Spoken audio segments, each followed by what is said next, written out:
Breakneck through the Bible 2018-2019 class number 2.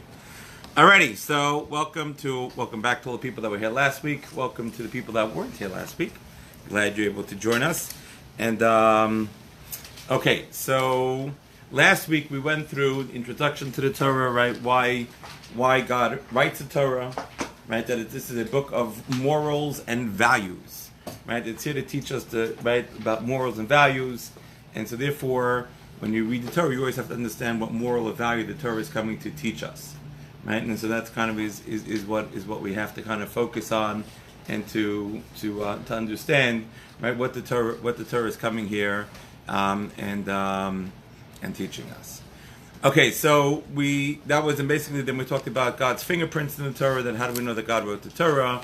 We showed a bunch of different places where God put information in the Torah, only information that God Himself could know. Right, so we talked about that God said there's only one animal in the world that has a split hoof that doesn't chew its cud, and that's the pig. Every other animal in the world that has a split hoof has chewed its cud. Since the Torah has been written, in the last 2,000, right? It's certainly even archaeologists that would say that the Torah is 2,000 years old. Last 2,000 have been thousands of animals that have been discovered, and none of them have a split hoof and don't chew their cud. There are only 3 animals in the world that have a split hoof, that chew their cud and don't have a split hoof. Right? The camel, the hyrax, and the hare. And again, many more animals have been found, and again, none of them have that except these 3. And then last but not least, another one of our little favorite ones is fish. Right? That a fish, in order to be kosher, have to have fins and scales. And the Torah says that you will never find an animal in the sea that has scales that does not have fins. Right? And so therefore you go ahead, right, then you take a look, and they've discovered tens of thousands of species, and they've yet to find a fish that has scales but does not have fins. And then a few more fingerprints that we spoke about last week. We talked about Shemitah, around the sabbatical year, that in year number 7, God says, I'm going to give you shouldn't all plant, everyone's got to stop, and if you want to know what you're going to eat, well, guess what, right? We're going to go ahead and we're going to go ahead and give you a bumper crop in year number 6, right? And again, who could control about bumper crops? And so that is that's kind of stuff that are just fingerprints, information only that God can know. So now we're actually going to start the Chumash from page 2, right? Page 3, right? Right. And so we go ahead and we're going to write chapter 1, verse number 1, and we are off. Okay, there's exciting times. We're getting to start the Torah all from the beginning again. And okay, Robert, why don't you read for us? The English, I hope. Yeah, no, in the Hebrew, of course, and then I want you to translate it in Yiddish, just to make sure that we all don't understand it. Okay, yes, in English, please. Okay. Right, just say it nice and loud and clear, right? Because also all the people that are watching us online can hear when you're saying it, and so right. So go ahead, page 2. Go ahead, page 3. In the beginning of God creating the heavens and the earth, when the earth was astonishingly empty, with darkness upon the surface of the deep, and the divine presence hovered upon the surface of the waters, God said, "Let there be light." And there was light. God saw that the light was good, and God separated between the light and the darkness. God called to the light day, and to the darkness He called night. And there was evening, and there was morning, one day. Okay, excellent. So if you, in your own words, you just tell me what you just read. Well, the interesting part is that it's talking about God actually creating, Right. as opposed to created, which is interesting.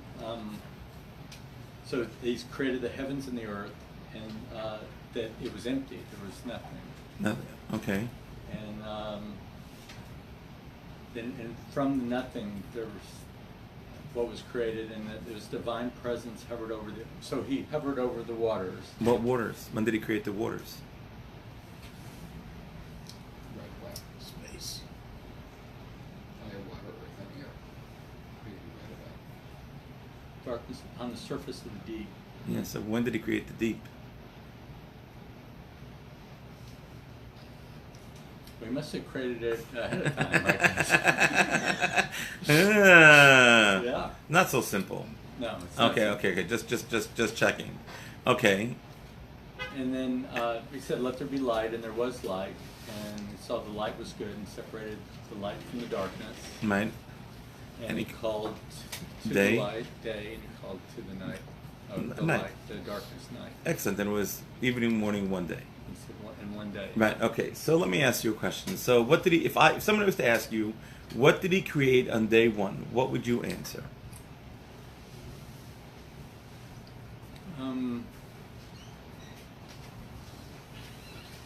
Well, he created the deep. So I don't know if he created on the first day or if it was already created or not, but properly created the deep first. And Right. referred to it. Okay. And then there was something that had waters. Right. Oh no, he created the heavens and the earth. So first, okay. So then. Okay. So let me help you out here. All Okay. right. Let me help you out. Are you looking for a summary of what he created? A summary of what he created on day one, because what you're struggling with, Yeah. right, is that this is not a laundry list on the order of things that he created. Okay, he didn't create this first, this second, this third, this fourth, this fifth. That's not what it's talking about. He just kind of. Okay, right? God is not, right? Because God does not tell us when the water was created. God does not tell us when the heaven and the earth was created, right? And in fact, if he wanted to, so the word that the Torah should have started off with is the word barishona, in the beginning. But it doesn't say, right? It doesn't say barishona. What's the first word in the Torah? Bereishis, right? In the beginning of, right? So the Torah here is not giving us a kind of a blow by blow, 1, 2, 3, 4, like what was all created. Because more so, right? So he created day and night, right? And he created light, right? Light and day. What is light during the day? Where does the light come from? Well, right now it comes from the sun. It comes from the sun, right? But this is not the But he light we're didn't- talking but he about. didn't- But he didn't. talk about the sun. We haven't talked about the sun yet. In fact, none of us did not talk about the sun yet, because maybe he doesn't talk about it, just was there. Right? But if you look on day 4, it says God created the sun and the moon and the stars. So there's no sun on day 1. So on day 1, right, how does he get light when there's no sun? Fire.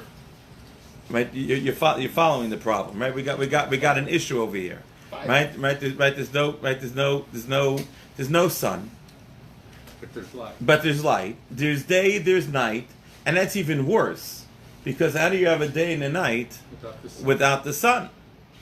Right? Meaning the way we count the day, right? If we were to wash up on a desert island, right, and have no watch on us, how would we count the day? We would count really sun up, sun down, right? Or really, and the scientific definition would be the rotation of the Earth vis-a-vis the sun, right? So if here's the sun, the Earth would turn towards it, that would be sun up, and the Earth would turn away, be sun down, right? And right, like that's what's happening, right? And yet there's no sun, so you don't even have time. And not only that, just to make matters even more interesting, right? We all know that time itself is a creation. Right? When did time start? When God created it. Which when? Very Instantaneously. beginning. No, day a one. few nanoseconds after the Big Bang. Right? So time itself is a creation. So we haven't talked about when time starts. And to make matters even worse, so how long did God create the world? 6 days, 6 days. Right? And what do the scientists say? billions. Billions 14 of billion years old. So who do you believe? The rabbis or the God or the scientists? Both. All right, right. So like what goes on? Both, none, maybe, right? Rabbis, Frank, you with the scientists again? No, both sides.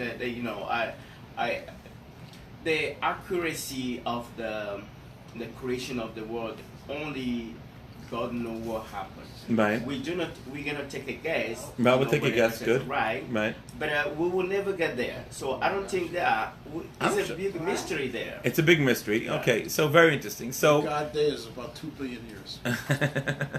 right. So God says 1,000 years is like a day, right? And right, 1,000 years of God. It's a verse in Psalms. Relatively speaking. right? So very. Relatively speaking, a day, Mhm. from God's vantage point, Mhm. is 2 billion Oh, years. so from very, our so, point of view. so very interesting. So I do want to point out some amazing things, okay, that I'd like to share with you. Can I just throw something in? What? Let me throw one thing in. Yeah. We think of Bereishis, the beginning, as an adverb, right? Right. How, when, and where it took place. Right. But I look also, if you reverse it around a little bit, Right. it's a direct object, because God created Bereishis, that means time, and Shemayim and Aretz is space. Well, okay, so good. We're going to get to that because actually, when you actually read the first verse, right, in kind of you read it as in the beginning of God. In the beginning, God created the heavens and the earth. That's colloquially how it's been translated. Right. That is an incorrect translation of the word.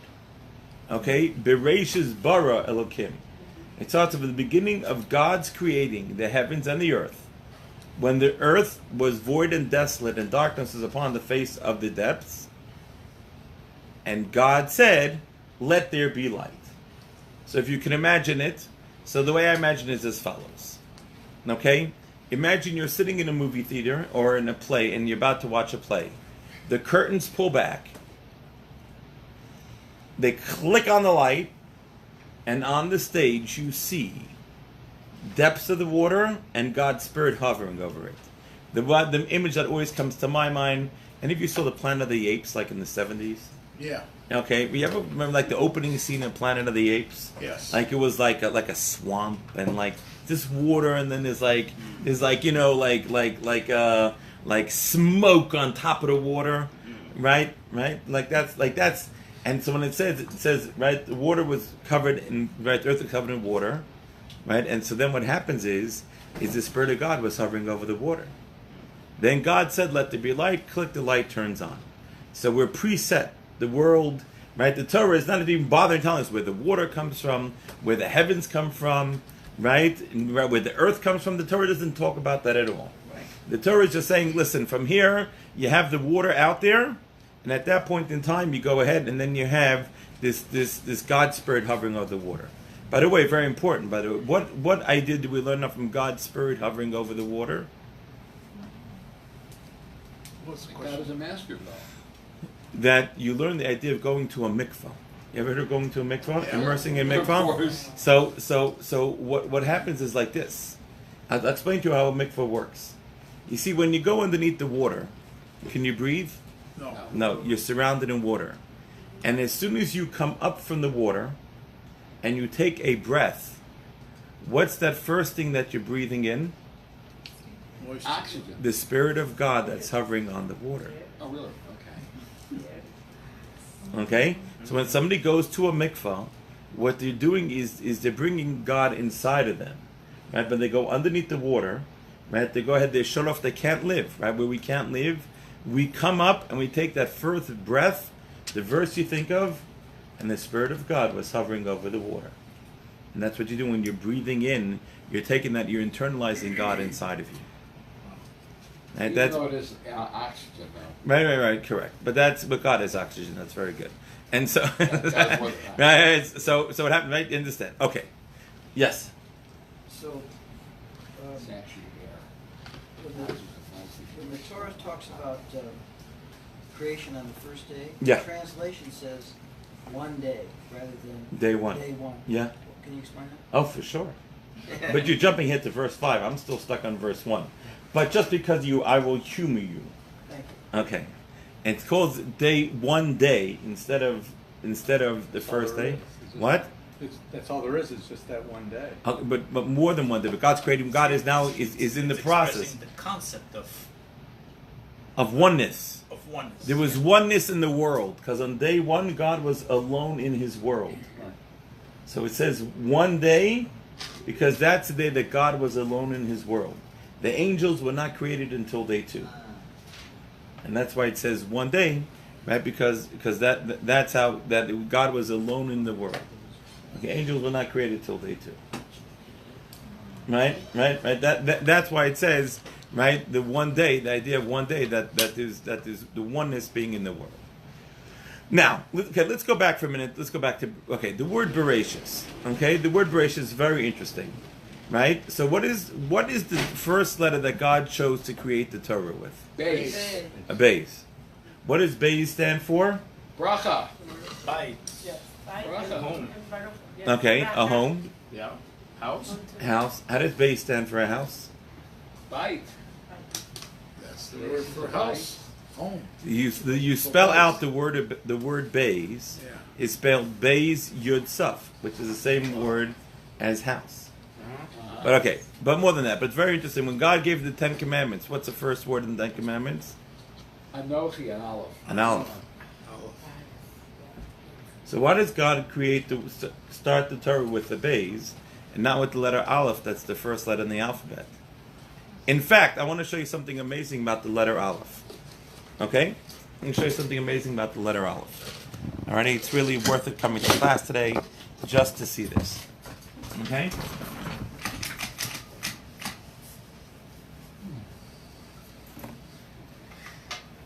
The Hebrew letter Aleph.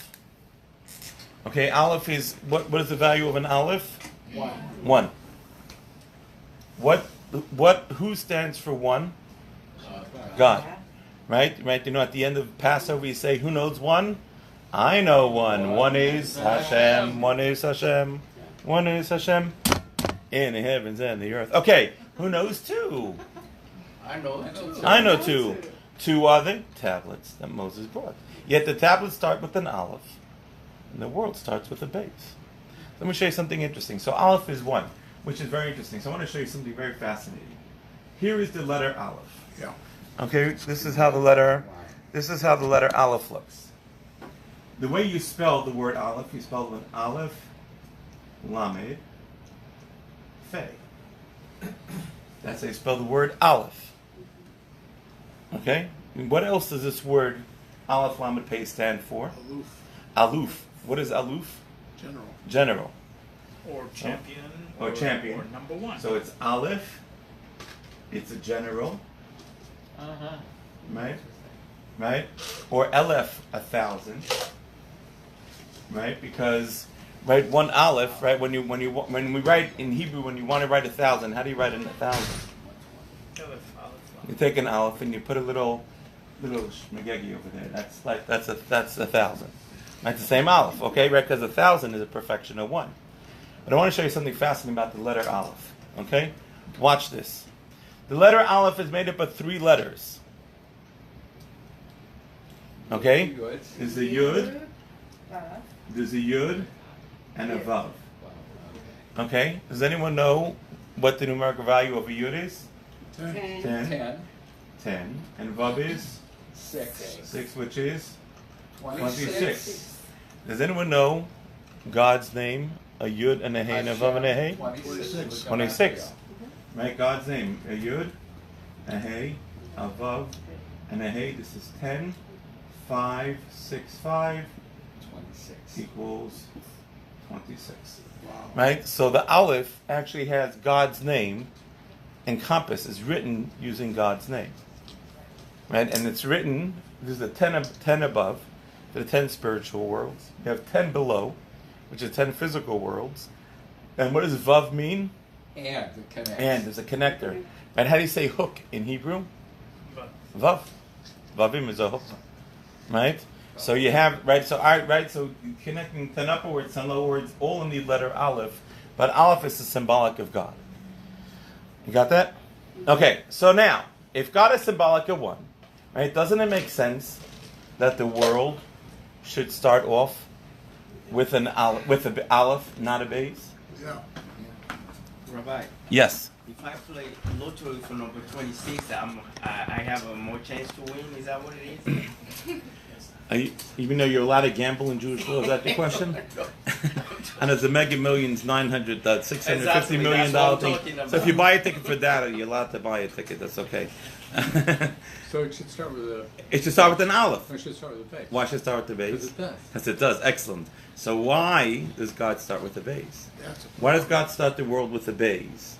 Right? It really should start with an Aleph, which is the first letter in the Hebrew that the alphabet. world is finite, where Aleph is infinite, right? No. Aleph comes first.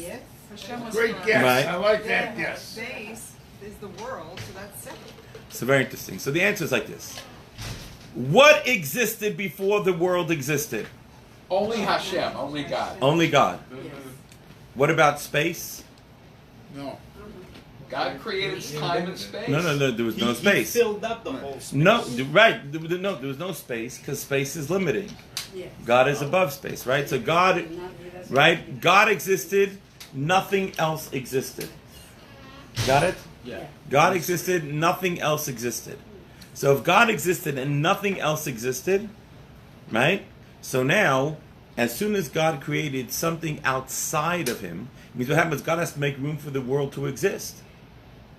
Right? So God has to go ahead and pull himself back to create a place, a home, right? A place where God could exist.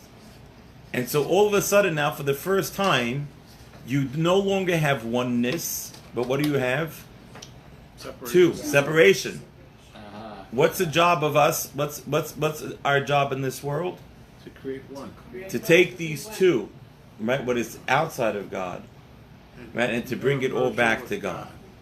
Right? And that's our job in this world. So the Torah starts off with the letter Beis to teach us the idea, the concept, that when God went to create the world, he had to create something, quote unquote, outside of himself, right? And by doing that, our job is now to take this Beis and turn it back into the Aleph, to turn it back into one, to turn it back to God. Yes? So, Rabbi, the duality doesn't exist. For example, black and white. The what? The duality. Duality, no. So duality did not exist before the world. No. Before the world was created, it was only God. Period. Nothing. What existed before God? Nothing. God. God. Just God. There's no such thing as. And what happened existed before there was nothing? It's eternal. So let me explain. God created existence and non-existence. Because I'm going to explain this to you now. Listen to me. I'm going to say it once, if not 100 times. Okay?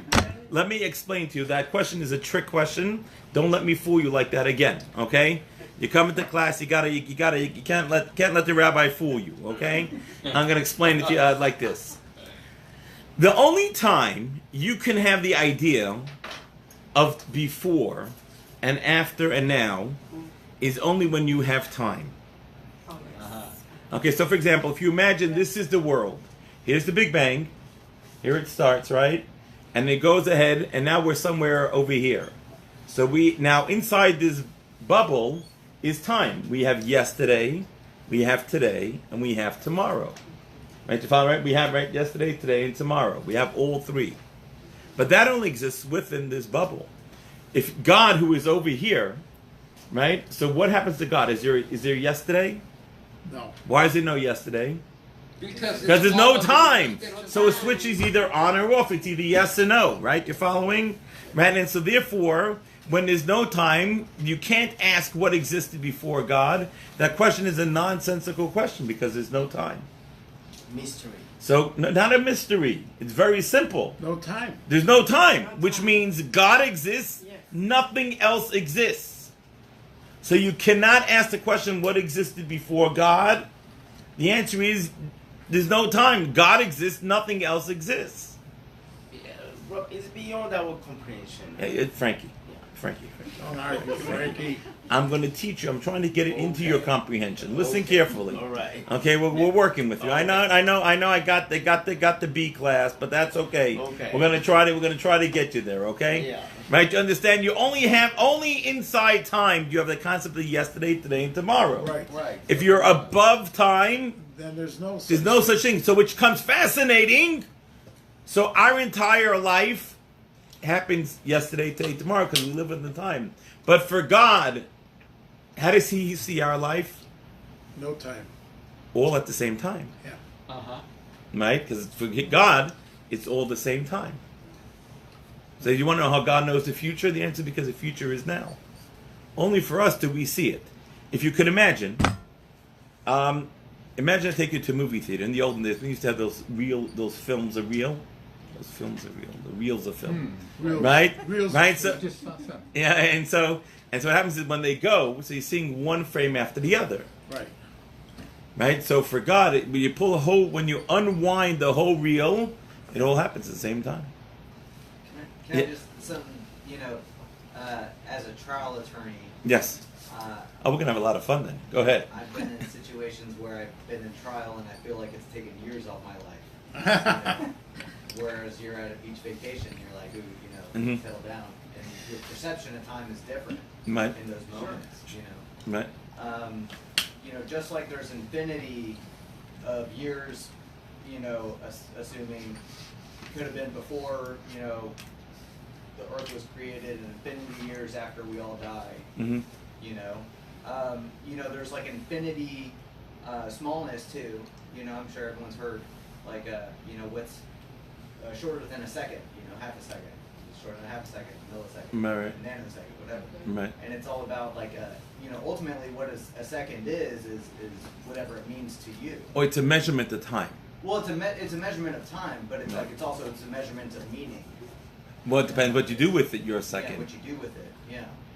And But time itself is very, the way we measure is very finite. Now time can stretch. Time can feel like it's dragging. Time can feel like it's speeding by. but there's a spiritual element of time too, which is you know, whether you're doing something with your time. With your time, right, and that's our job. Our job is to take, because there's one thing we never get back. You know what that is?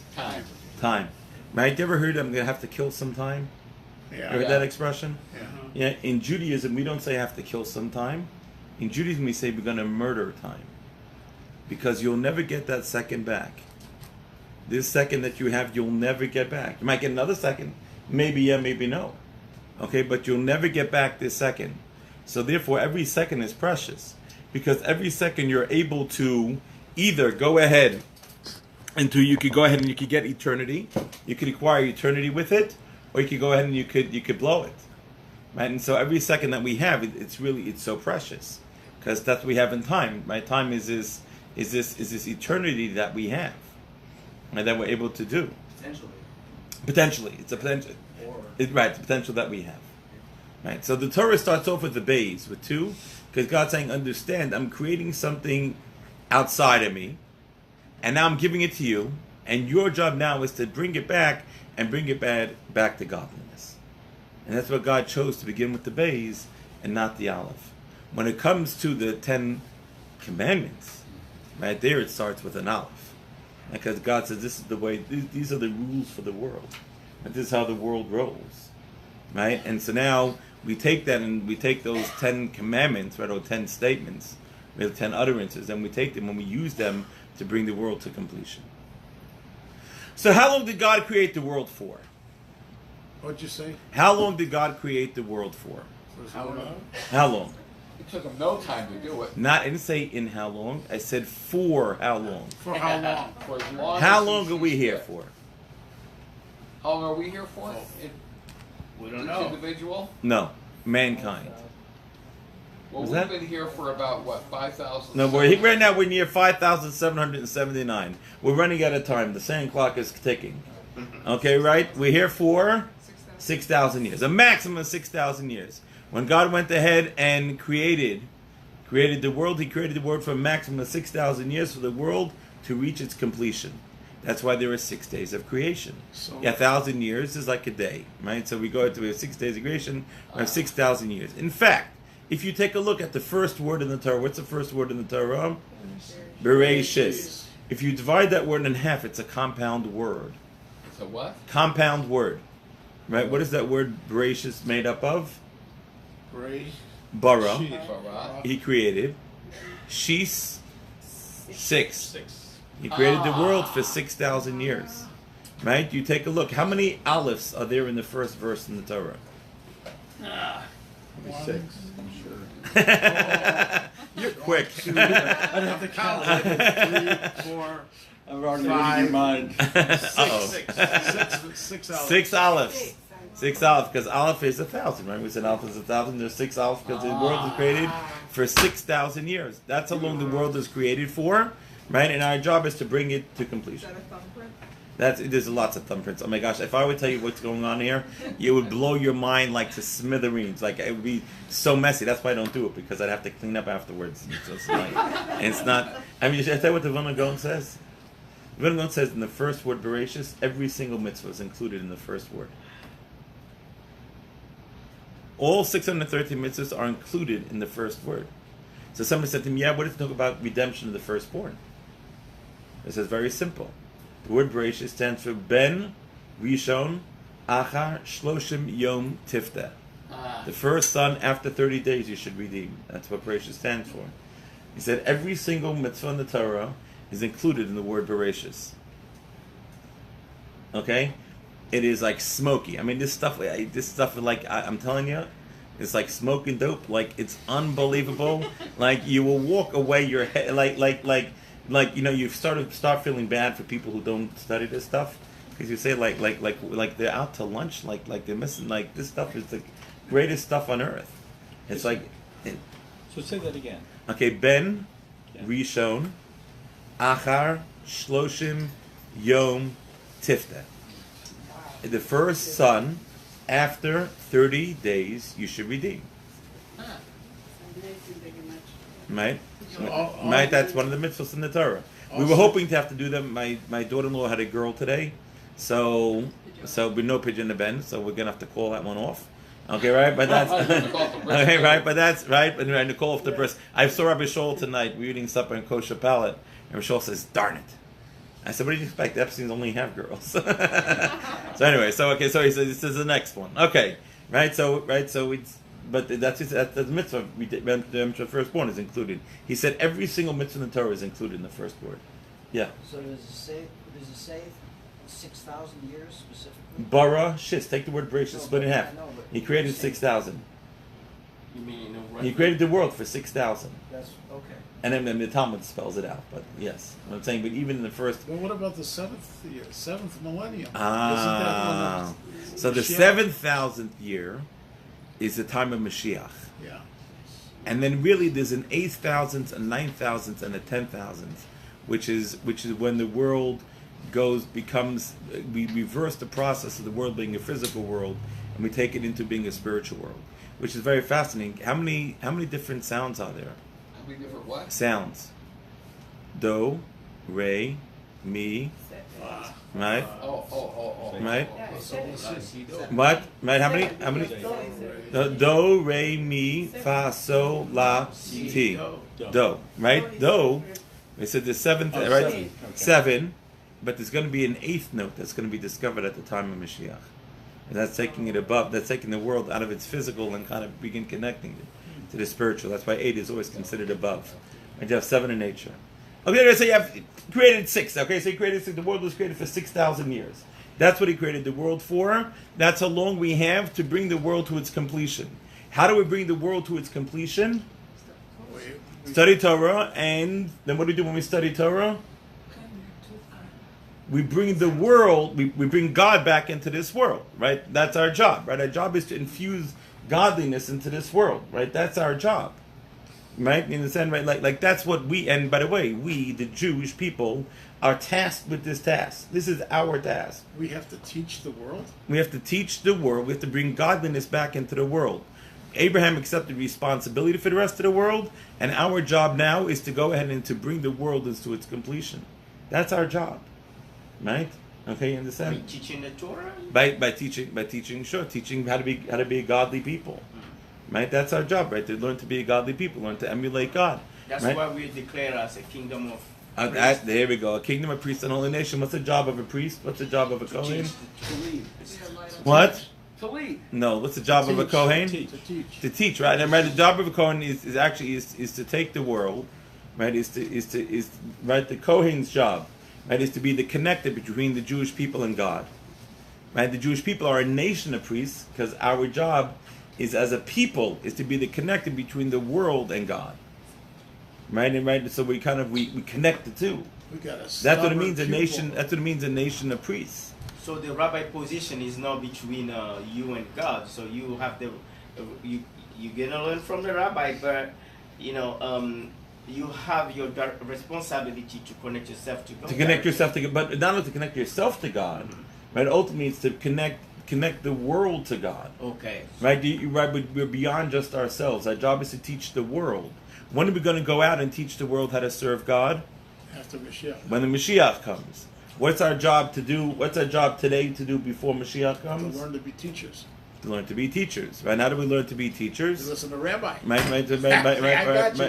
going ahead and learning. Yeah. Right? So not all the world is ready to learn or absorb this knowledge yet. Correct. Or they're not willing to learn. Correct. So what do we do in that instance? In that instance, so right now we're a light unto the nations. Lights don't talk, unless the ballasts are bad. Okay, lights don't talk, right? Right. But what is a light? A light is you see a light, right? So it's the way we act. We have to act in the way that godly people act, and by acting in such a godly way, that's when we go ahead and that's when we go ahead and we teach the world. Okay. Right, and that's really learning how to tell people it's a very you go shopping in Tom Thumb, right? So you always want to find the closest parking spot. Somebody else, let them go first, right? You're running to the checkout counter and there's an old lady in front of you, let her go first, right? Go model for the world how a godly people act, right? We interact with the world, right? My favorite line is you get stuck at the airport and they cancel the flights and you're mad, right? And you walk up and you say so nice and sweetly to the lady behind the counter, how you doing? How's your day? I'm sorry it's been so rough for you. Right? Don't act like a jerk, right? But be nice, right? Nice. Right? Go ahead, and model what it means to be a godly people. That's our job today. Right? Okay. Yeah. So we are equipped to finally to understand the Torah and to take it to the whole world as a Jewish people, because when Moses at the end of the Devarim and he say, I give you this today, and I call the heaven and earth as a witness. Right. Don't say that this is too hard for me, so I will go find it in the heaven. So what does that really mean? No. It means it's quite fascinating. Okay. The lesson is, if the Torah was in heaven, we'd be obligated to build a spaceship to go get the Torah. No. Okay, let me repeat that. If the Torah was in heaven, right, we would be obligated to build a spaceship to go find it. But it's right here. Because in the front of us. search for truth is what motivates us, who we are and what we are. Right? And so Moshe is saying to the Jewish people, hey, it's not so hard. God didn't put it in this space. He kept it down here. He gave it to us. We have the book. Right? Just go ahead and read it. All you got to do is read it. Right? I mean, that's our job. Our job is to read the book and to internalize it and to act on it. Yeah, good, Rabbi. What about the people they cannot read, but There's plenty of apps. They You have can the listen to the class they have the online. knowledge of the Torah. They're not intellectual school. Right, okay. And they know. So what is the Torah? You could still know right and That's all wrong wrong. one? You still right and wrong. You got to do that. You have to be right in the area. So it's very interesting. I'll tell you a great line my son told me. He said the Torah, right, is to understand. The Torah is the mind of God, and the mitzvos are His will. Okay, right. Let me repeat that. The Torah, right, is you understand God through Torah, and the mitzvos is God's will in this world, what He wants us to act, how He wants us to act, and that's our job, right? In order to act, to be a godly people. You want to know the right way to act? Pull out your Torah, read the Torah, right? And that's really what it is, right? The Torah is the instruction manual for life. In fact, what does the word Torah mean? Instruction manual, right? And the Torah, what's the full name of the Torah? Torah's Chaim, the instruction manual for life, right? So God labeled this book instruction manual for life, right? So you can either wander in the desert for 40 years or read the instructions. You don't read the Right, you got to read the instructions, Frankie. If you read the instructions, before you get it put the straight. table together, Right? Okay. So we go ahead and understand. Read the instructions. God spelled it out for us clearly what this world is about. So let's go back and so now, very important. Okay, let's go back to verse number 1 for a second. Bereishis bara Elokim, in the beginning of God's creating, right? What does it mean when God creates? What does the word bara mean in Hebrew? Make something from nothing. Creating is the idea of creating something from nothing. Okay? Meaning, and we're so proud of ourselves, we're so smart, we build the phones, we build the satellite system, unless cause the lightning strike and the whole system goes down for a few days. But we're so smart, but we do all these things. Right? And what does God say? You didn't build it, I built it. You're not creating anything. You're just taking all the things that are put in the world and you're putting them into place. when we say in the beginning of God's creating the heavens and the earth, when we say God's creating, it's in Latin, it's a word called ex nihilo. It's creating something out of nothing. Okay? Right? The world is creating something out of nothing. And there was nothing, and God created something. Right? It's very important for us to understand, right, that that's what it means, right? That God went and there was nothing here. There wasn't even space. He first had to create space. He pulled himself back, he created space, and then he goes ahead and he creates the world. Could space be the deep? What? It says Apanesa home. It could be. It could be the depths of space. I don't know if it means the depths of the sea, right? Because it says then Machavas Apanei Mayim. Because he creates heavens. Right. No, so it's very interesting. So how old is the world? 5,779 years. No, that's the age of man. That's humanity's age. That's humanity's age. Humanity is 5,779 years plus 6 days. plus. Well, again, Rosh Chodesh was Plus 14 billion years. Tishrei. First of Tishrei, Cheshvan went out with the 6th of Cheshvan, right in 36 days, right? Okay, right, but that only counts from the creation of man, right? Man was created on what day? 6. On the 6th day. So the world is 5,779 years, 36 days plus 5 plus 6, 5.5 days. Okay? It's a day. God days. God days. How long is a day? 2 billion years. You say very simple. Right? The day is 24 hours. There's only one problem. There's no sun. Remember, the sun wasn't created till day 4. So how do you have a 24 hours when you don't have a sun to even mark it on day 1, day 2, and day 3? Because God could make time without the sun. Ah, very good. Excellent. So now comes the question. What's very, very interesting is if you take a look in the Zohar. Are you familiar with the Zohar? Yes. The Zohar is a book of Jewish mysticism. When did we get the Zohar? When did we get Jewish mysticism? Actually, we got it from Sinai, but it was. And then that's very good. We got it from Sinai. It was given with the Torah to Moses on Mount Sinai. When was the Zohar, the book of the Zohar, written down? During time of Rav Shimon ben Yochai. By Yochai, right? So that's roughly 1900 years ago was when it was written down. Okay, and in the Zohar it says that the world is 14 billion years old. Woo! That was before the scientists knew it was 14 billion. That's before the scientists knew. They said the world always existed. They didn't know anything. Right? Right? No. If they would have read their Torah, they could have been 1900 years ahead of the time. Well, Nachmanides did. Right? Okay. Right. The following. So you hear the problem. Right. So the Zohar says the world is 14 billion years old, and yet it says 6 days. So what does that mean that the world was created? Right. That the world was 14 billion years old. So how does that work? From our point of view. The answer is like this. Okay, so now I'm going to give you 3 answers, and I'm happy you could pick whatever one of these 3 you like. They're all fine. They're all cool. I can't prove you one way or the other way, but I'm just going to share with you some potential ideas. Okay. Number 1 is God took 14 billion years to create the world. Number 2, He created a 14 billion year old world. You got it? Yes. 14 billion year old world. Right? Meaning, if I was to go back with you and put you in my time machine, I'm going to go back to day 1 of the garden, we'd meet Adam and Eve, right? And what would we tell them? Don't eat from the tree, okay? Right? We go back, right? And we chop down the cherry tree. How many rings would be in the cherry tree? How many what? Rings inside the tree would be in the cherry tree. Depends on how old it was. Depends how old it was. But I'm telling you, I told you it's only the 6th day of the world. How could it have any rings? But it's an old universe. So the answer is God created an old universe. You got it? Right? So therefore that's number 2. And I'm going to give you another idea, which is kind of like really a cool idea. I really like. Where does it say in the Zohar it's 14 billion? When it's in the Zohar, if you want to take a look at the source, you could go to Rabbi Kaplan in Living Torah, where he brings down this 14 billion years old. Rabbi Kaplan was a great That's in was Zohar, Breakneck. was a great he lived in our generation.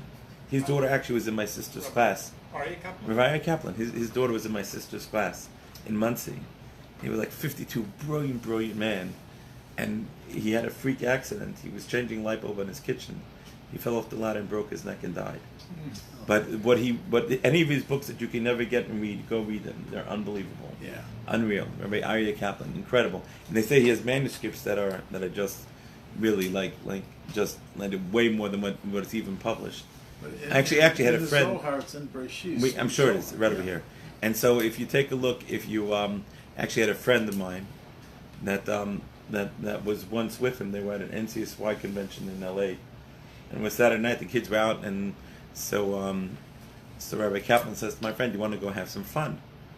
My friend said, "Sure." I said, "What are we going to do?"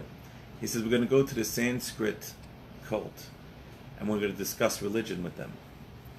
So they go to the Sanskrit. They go to the head honcho. And they said, "We'd like to discuss religion." So they said, "Sure." So Rabbi Kaplan says, "I have like 6 fundamental questions that really boil down to 4 ideas on your religion." So the head of the Sanskrit said, "Yeah, because you probably read a translation of the Sanskrit." So Rabbi Kaplan says, "No, I read the original." Anyway, okay, that's Rabbi Kaplan. So anyway, that's I hope he should have the source there exactly. It comes from particular the Zohar over here. I'm sure is where it is. Is that how Hashem want him to die to leave this world? He revealed so many hidden secrets of the Torah. I think he accomplished in his short 52 years. What we would take hundreds of years to do. So anyway, so the idea is as follows. This is from this I want to share from you was from a Dr. Gerald Schroeder, who was an astrophysicist who grew up not religious, Genesis and and the Big Bang. he wrote a few books. He wrote Genesis and the Big Bang, and so he went there and he says the following idea, which is kind of quite cool. He says, if you go ahead and you take a balloon and you put 2 dots on the balloon that are an inch apart, how far apart are those dots? An inch? An inch. Let's say then you blow up the balloon. How far apart are those dots? More than an inch. Much further. More than an inch. It depends how big you blow it up. Right. Right? There'll be 2 inches, 4 inches. Now, if I was to ask you, when the balloon is blown up, how far apart are the dots? And you swear to me that it's 6 inches. And I say, no, they're an inch apart. I put them on, they're an inch apart. What would you say? You got the wrong ruler. I didn't create it. So he says as follows. He said the world, since the creation of the world, has expanded around 1 million times. The what? 1 million times. 1 million times. What? Okay, the world has expanded. The universe. Universe. Okay, universe. Uh-huh. Okay. He says if you take 14 billion years and you do the math To go backwards 1 million times, you'll get to 6 days. How would you get to 6 days? He says so in essence, he says when God says the world was created in 6 days, it's God looking forward. And us looking back and saying the world was 14 billion years, that's us looking backwards. That makes So sense. how'd you get 6 days from the million? Maybe if you do, because the world is 14 billion, but take 14 billion and you reverse it, right? Shrink it back to before the world was created. And when was the Torah written? Before the world, the creation of the world. The Torah is written, right? The world is 6 days old. God's telling you what it actually is. Us standing on the outside looking back, it looks 14 billion years old. Right? So in reality, it's all the same. So I'm a scientist. You know that, right? So it's interesting. All these things are interesting, and there's something about. I'm just conjecture. Okay, Right. I don't know. So it says that man is created in God's image. Right. And for us to truly create, we can't have anything else in our mind. We have to return to nothing to truly create something new. So that's one aspect. The other one is. What kind of science? Yeah. So the other thing is that I think is really interesting out of what you just said is that time only exists as man as a concept. There is no time for man either, because everything occurs only in the moment. So the future's in the moment, which is really the past, and the past doesn't exist. It's only in the moment. Mm-hmm. Does that, you follow what I'm saying? Yeah, I'll tell you something. Let me try to articulate it in the Jewish sense. Okay. And just very interesting. Okay. Hold the thought. Okay. Hold the thought, because I'm going to come to. I'm sorry, I didn't mean to mess you up. No. I'll come to it in a minute. So anyway, so the length of the world, right, is 14 billion years. 6 days old. It's not an issue for us, anyways, right? Right, because God goes ahead and any one of these three, you're welcome to go ahead and I won't fight you on any of them. You know what I'm saying? Like they're all, to me, they're all plausible ideas. You know where it comes from. But I will tell you something fascinating about the creation of the world. Scientists in the 1950s have come to the conclusion that how was the world created?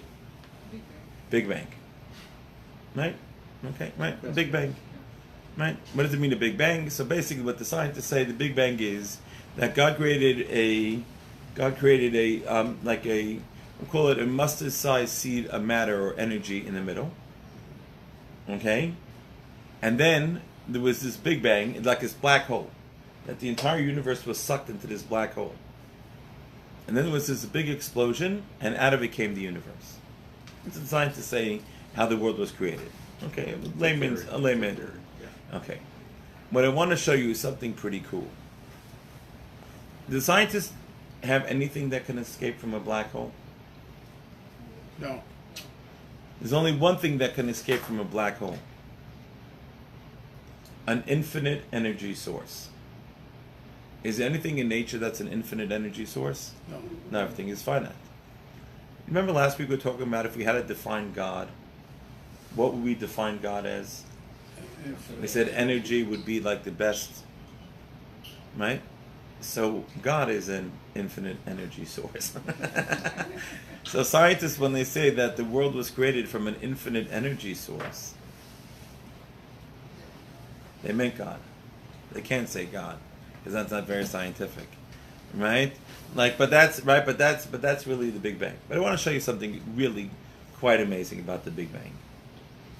Okay? Look at verse 2 for a moment. Verse 2. Alan, you want to read verse 2?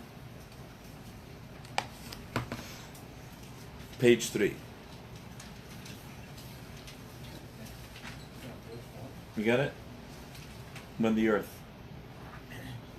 was astonishingly empty, with darkness upon the surface of the deep, and the divine presence hovered upon the surface of the waters. Okay. When the earth was astonishingly empty.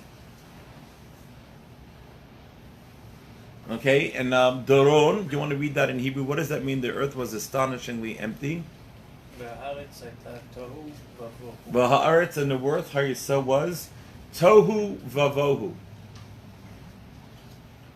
which they are translating, right? The words tohu vavohu is actually is in the second line down in the Hebrew, the second and third word. Right? Tohu vavohu. The world was astonishingly empty. Which is not the exact translation. Which is not the exact translation. Good, Daron. How would you translate tohu vavohu? Tohu from the word tehiyah, to wonder.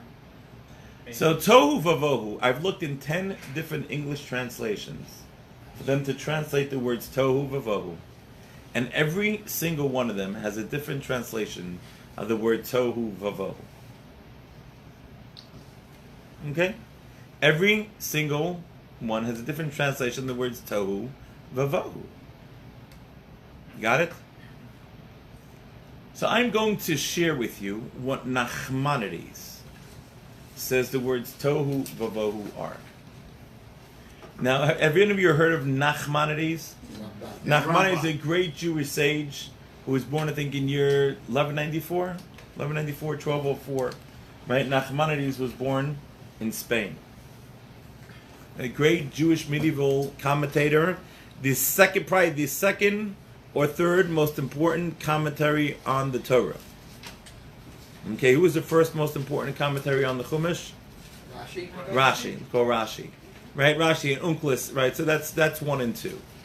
Okay, right? Unclus was the first. Was a sage from the time of the Talmud, right? Of the Mishnah. He actually translated Torah into Aramaic. That's Unclus. And by the way, I just saw quite exciting news.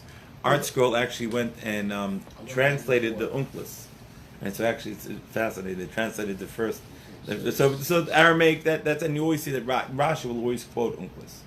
So Unclus and Rashi, but Rashi is my Rashi is my that my eyes start just like I swoon right when we see Rashi. You know what I'm saying? Right? Like Rashi, we get upstairs to heaven, we're gonna say, where does Rashi sit?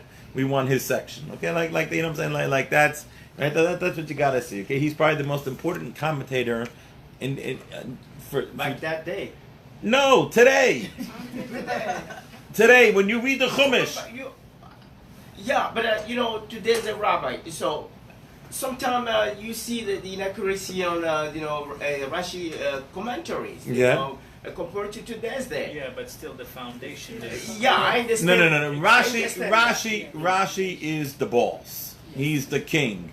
We just go, yes, Rashi. We just bow down, right? Rashi is the man on the Chumash, on the Talmud, right? Okay, right. He's the number 1 commentary. Rabbi right? Yitzchak was his father. Rabbi Shlomo Yitzchaki. No, but Amar Rabbi Yitzchak. Yitzchak was his father.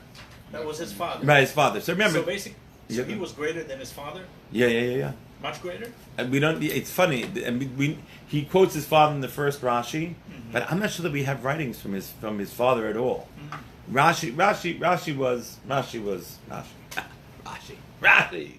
Okay, good. So it goes like this. So we take Rashi is important down Hashem. No. Yes. It is important. No.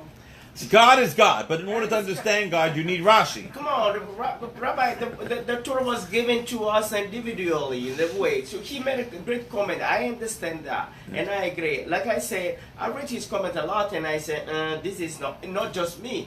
But I know he helps a lot. But it doesn't mean that... Frankie, if we're going to get a divorce now. If you don't like Rashi, we just can't exist in the same room. No. I like you, I love you, we marry already. I said, no, you don't like Rashi, me and Rashi. I didn't say I don't like you, but can you disagree with your wife? No. Okay, it's like this. Rashi's like this. Rashi's the boss, he's the king. Okay? Right. Nachmanides is probably the 3rd most important commentary on the Torah. Wasn't Unclus a Roman? No. Okay, yeah, he converted. He was a convert. He was a convert. So anyway, so Nachmanides, right? Nachmanides, right, was born in Girona, Spain in 1194 to 1270. So and Nachmanides, that means he lived 800 years ago. Yeah. 800 years ago. And science 800 years ago said the earth was flat. And the earth always existed. Right. Okay? That was what science was saying. Everything goes around the earth. Says Rashi. Says Nachmanides. Says Nachmanides. V'ha'aretz. And the earth. Hayasa. Was tohu. A mustard-sized seed of matter or energy. That's for tohu? That's for tohu. That's what the word tohu means. A mustard-sized seed of matter, yuli, right, or energy. Vavohu is a compound word. Vavo, in it, who is everything. Yes. Nachmanides translates verse number 2 of the Torah as follows. And the earth was a mustard-sized seed of matter that had the entire world inside of it. Isn't mustard seed size that you can see with the naked eye? So mustard-sized seed is considered very, very tiny. But you can see it with the naked eye. But he's just saying it's like a point of energy. Yeah. So, and what I would like to point out, my most religious experience I've ever had in my life. Oh my, it's like top 3. There used to be a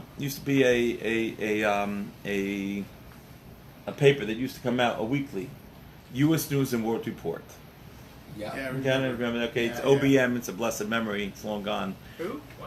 U.S. News and World Report. It might be online somewhere. yeah, I'm not yeah. sure. It is And what they online. had was they had every time in every paper that every kind of weekly that they put out, right? They had something on science.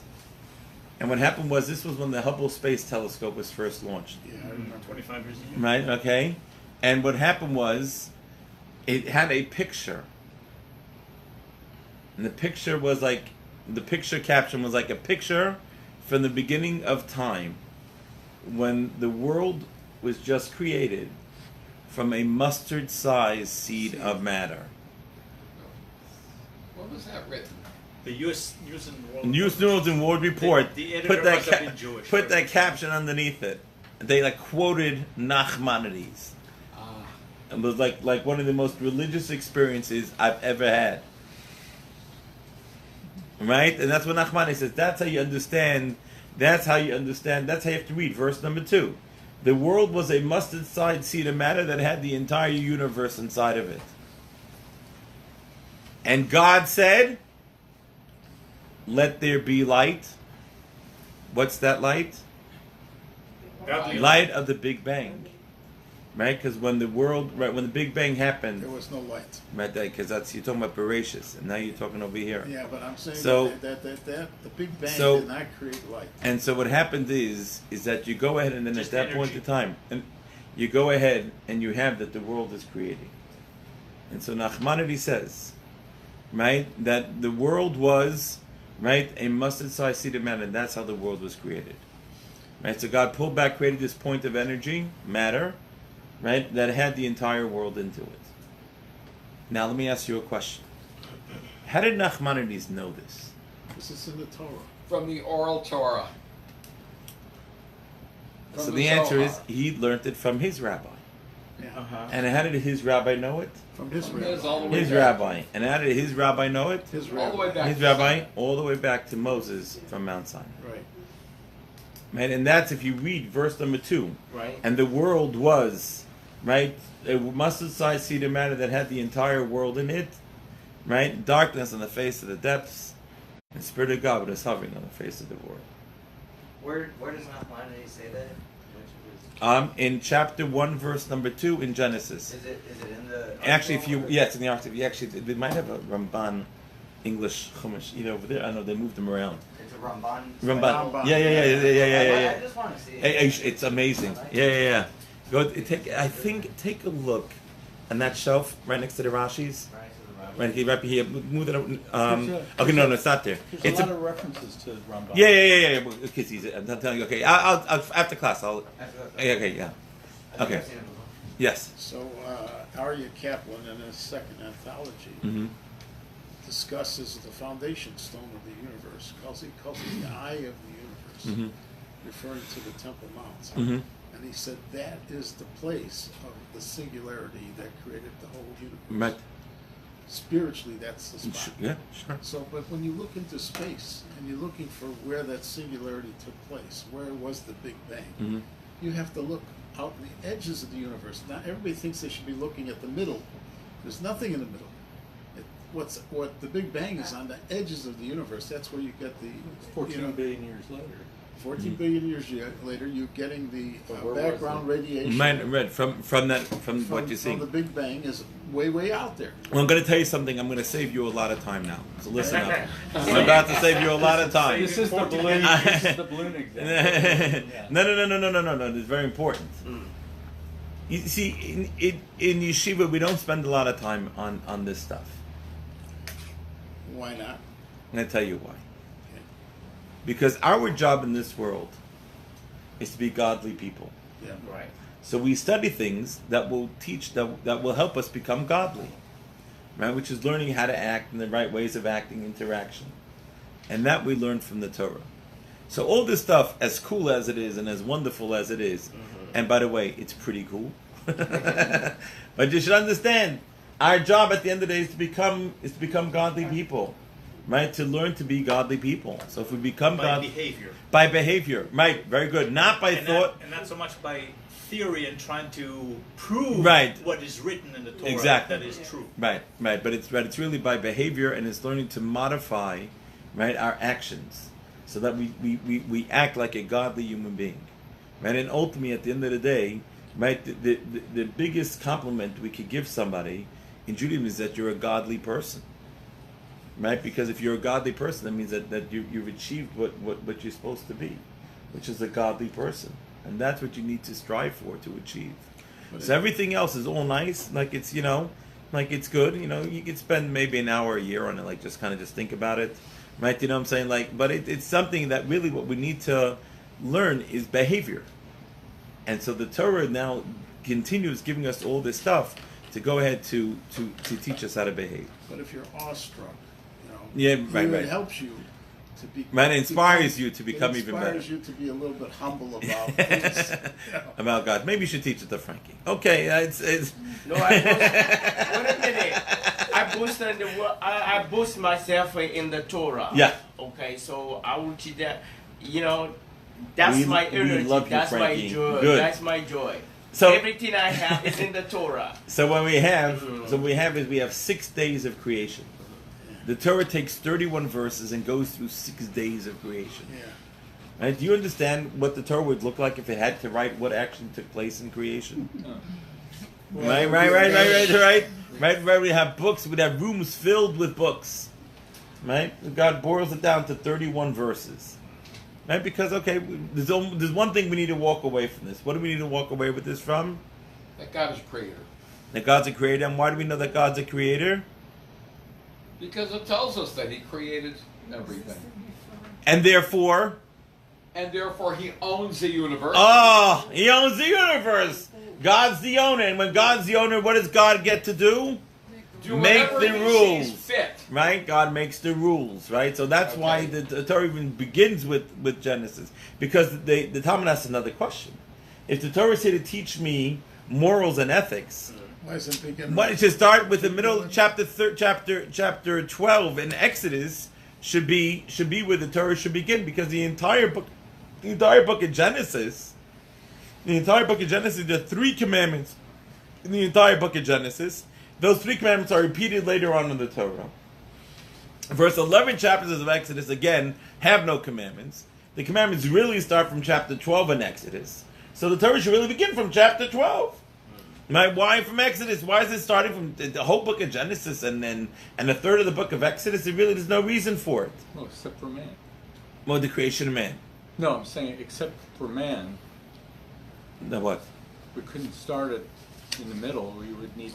Well, because So no. So what's the important part? So what do we need to learn from it? So number 1, we need to know who owns the world. God owns the world. Right? That's number 1. Number 2 is it teaches us cause and effect. Cause and effect. Right? The whole book of Genesis, right in the first beginning of Exodus, is cause and effect. You do something good things happen. You do something bad things happen. It's just a book of cause and effect. Right? That's what the Torah is here to teach us. Cause and effect, and that God owns this world. Why do we know that God owns the world? Because he gets to make the rules. You don't like his rules, get off his planet. You know what I'm saying, right? Right? You have a choice. You could follow them or get off his planet. Right? You following? Right? So that's why it's important for us to know that God's a creator. Otherwise, the details and how it did, it's fantastic. Right? So the scientists want, because really, I'll tell you something fascinating. You should understand there should never be a conflict between Torah and science.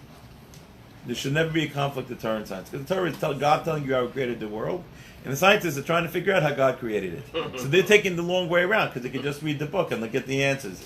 But they don't like that. They want to know for themselves, so they want to spend time figuring it out. Which is okay, fine, okay. To each your own. If it makes them happy, I'm happy. I'm a happy guy. What you want? You know what I'm saying? So there should really be no conflict between Torah and science. Should be a conflict, but it should reconcile too. No. So I'll tell you a very interesting story. So this fellow, this Dr. Schroeder, actually we brought him in to speak a few times.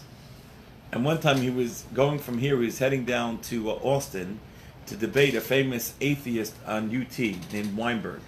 Oh yeah. And what happened was, when he came here, I said, "What are you going to tell this? What are you going to tell this professor? What are you going to tell this Professor Weinberg?"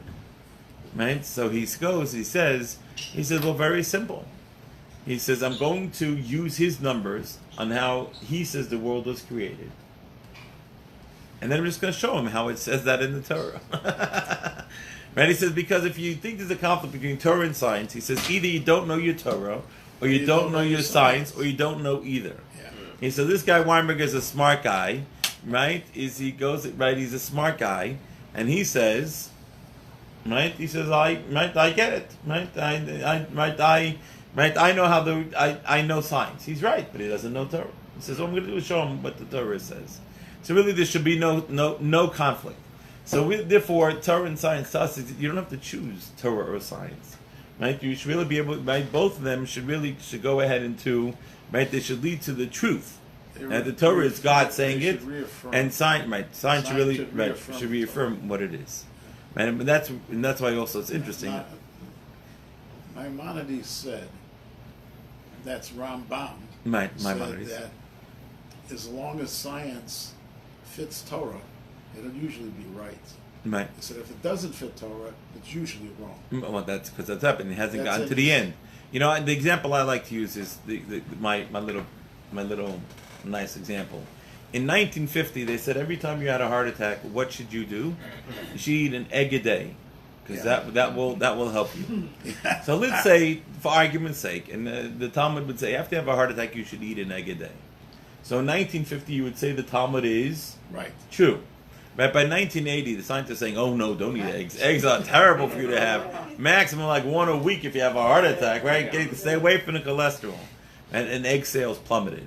Yeah. Right? So now you say, oh, Talmud is no longer true. Because scientists say you shouldn't eat eggs.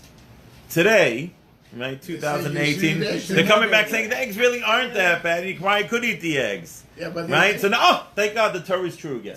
Right? So I keep on, if I'm measuring the Torah being true vis-a-vis what science says happens or doesn't happen, right? Then I'm going to be whiplashed. Right? So therefore you have to go ahead, and so therefore the Torah tells you, right? The Torah is God's book. Right? He's the creator. He created us. He knows what it's talking about. Right? He wrote what he wrote, right? The way we should act. Scientists either will get it, won't get it, whatever. Not yes. So if you're ignorant or you're still learning Torah, right, are you held accountable for what you don't know? That's an amazing question. The answer is like this. Every child who is born, every male has 13 years, every girl has 12 years to get up to speed. Right? Why does a girl become obligated at age 12 and a boy at age 13? They're smarter. Because they're more mature. Right? Okay, that's also smarter. They're more mature than us. Okay? They're intuitively more correct. But they're more mature at age 12. So even at age 12 and age 13, right? So even a regular somebody who grew up in a religious home, right? So then at that point in time, so they still get a bunch of years. You all, right? It's amazing that you're sitting here and learning, because I don't think anyone here grew up in a religious home, right? Right? And yet you're here learning Torah, right? So at what point in time, your question is, you become obligated in all the commandments? So that is a hard question. It's not for me to answer because I don't know. And besides that, as the Talmud says, the only person who judges anything in this world, or should judge anything in this world, is God. Right? Because He knows how you were created, right? With what pluses and minuses, right? What desires, non-desires, etc. that you have. So the only one who can judge is God. It can also see the problem. Okay, right? Okay, you got it? The only one who can judge is God. So now, the answer is, you are held accountable. A person is held accountable to do their best. That's what we're held accountable for. Right? Meaning, like I tell people like this. I said, listen. I said, if next week you walk in and you look like me, and you say, okay, Rabbi, I'm all in, I get very nervous. Right? Right? How could a person go from 0 to 60 like overnight? It's not healthy. You know what I'm saying?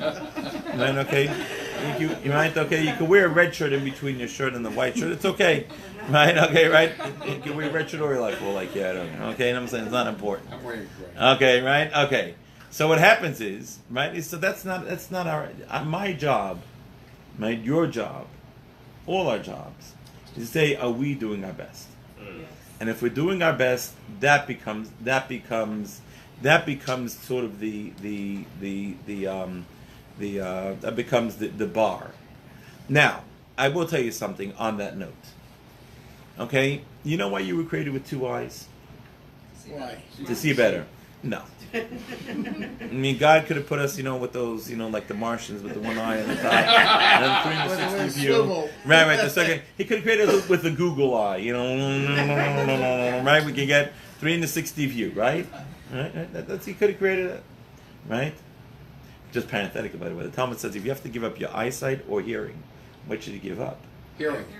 Talmud says give up your eyesight. Makes more Because sense. your eyesight, you only see what's in front of you. Hearing, you see all around you. Yeah. Ah. Very interesting. But okay, we're in love with our eyes. Okay, but I'm going to tell you, Not only- I love my eyes too, by the way. We also sin more easily with our eyes. Yes. Yeah. So It's actually fascinating. You should know. One of the first things that begins to go is your eyes. Right? Your eyesight, you need those glasses. And I'm at the point where I need those little slivers in the middle of my glasses, to look down. And it's pretty, it's like you're losing it, right? Your eyes are going. Right? That gets very fascinating. We don't have for that long. You know what I'm saying? We just gotta help with all this technology so we can start reading for us. Anyway, listen to this. This is what the amazing part is. You know why you have two eyes? I'm gonna tell you why you have two eyes. You have a good eye and you have a bad eye. Yeah. Or critical eye. Yeah. Okay, you have what's called an ayin tov, Yeah, no. and then a good eye and not such a good eye. It's called a critical eye. Why did God give us two eyes? So what He did was He gave us the good eye to look at everybody else. He gave us the critical eye to look at ourselves, right? Because if we don't look at ourselves critically, we're not going to grow. Right? Okay, so that's why we have two eyes. MVC walk around two eyes. You got two eyes. One's a critical eye for yourself, and the other one is to go ahead. Which is which? Left or right? With the right eye is your good eye, and your left eye is your critical eye. Right? The right side is chesed, right? It's kindness. Okay, but let me tell you what the problem is. we use it. The problem is we use the eyes in the wrong way. We use the good eye on ourselves and use the critical eye on everybody else. We're backwards. Right? Means we're backwards. It means everyone else we're finding fault in everybody else. And in ourselves, we're wonderful, we're terrific. Okay, that's a disease that we all kind of run in common. Okay? You could do it in moderation. Yeah, moderation, right? Moderation. Maybe you can look you might include somebody else in your good eye, but the critical eye you want to keep there. Right? But what's the answer? Right? No, the answer is it should be the other way around. Very fascinating. We should look with the good eye at other people and the critical eye on ourselves. That's what we're supposed to do. So isn't that, but that's, so when we grow and develop, we develop that two- way of seeing the Yeah, world. sure, absolutely. And you have to learn how to develop. You have to learn how to develop that because it's very shochet. It's very broad. We have.